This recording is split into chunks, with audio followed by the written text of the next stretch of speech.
बहुत समय पहले की बात है। दो भाई थे, एक बड़ा और एक छोटा।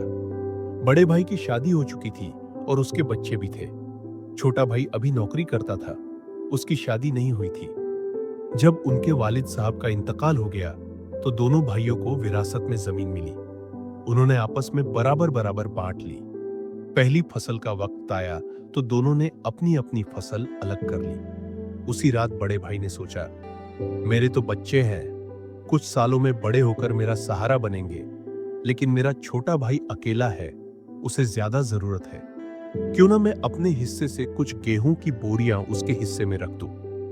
उसने 5 बोरियां उठाई और चुपके से छोटे भाई के हिस्से में रखाया। लेकिन उसी रात छोटे भाई के दिल में भी ख्याल आया, मैं तो अकेला हूं, मुझे इतनी जरूरत नहीं। मेरा बड़ा भाई तो परिवार वाला है, उसके बच्चे हैं, जिम्मेदारियां हैं। क्यों ना मैं अपने हिस्से से कुछ बोरियां उसके हिस्से में रख दूं। वो भी 5 बोरियां उठाकर बड़े भाई के हिस्से में रखाया। सुबह जब दोनों ने अपनी अपनी बोरियां गिनी तो हैरान रह गए। जितनी बोरियां रात को दी थी, सुबह उतनी ही वापस थी। ये कैसा करिश्मा था, दोनों समझ नहीं पाए। अगली रात दोनों ने फिर वही सोचा, आज फिर अपने भाई के हिस्से में बोरियां डालनी है।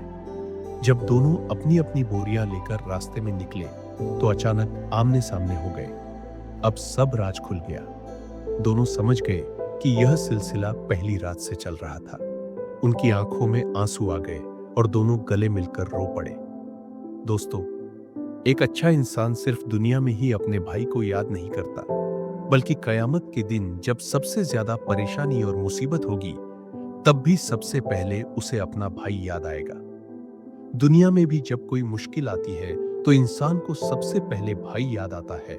तो सोचो, उस दिन की परेशानी में भाई की अहमियत कितनी ज्यादा होगी। इसलिए हमेशा घरों में भाइयों के बीच मोहब्बत और साथ रहना चाहिए। छोटी मोटी कारोबारी या जिंदगी की परेशानियां दिल से दूर करनी चाहिए और कोशिश करनी चाहिए कि भाई हमेशा भाई के साथ मोहब्बत और इज्जत से रहे। ऐसे रवैये से अल्लाह भी राजी होते हैं और माँ बाप के दिल भी खुश होते हैं। अल्लाह ताला से दुआ है कि हमें भी वैसी ही सच्ची मोहब्बत और दोस्ती जैसी इन भाइयों के बीच थी नसीब हो। आमीन। ऐसी और इस्लामिक, ऐतिहासिक, मनोरंजक और नैतिक कहानियों के लिए हमारे चैनल को लाइक और सब्सक्राइब जरूर करें। शुक्रिया।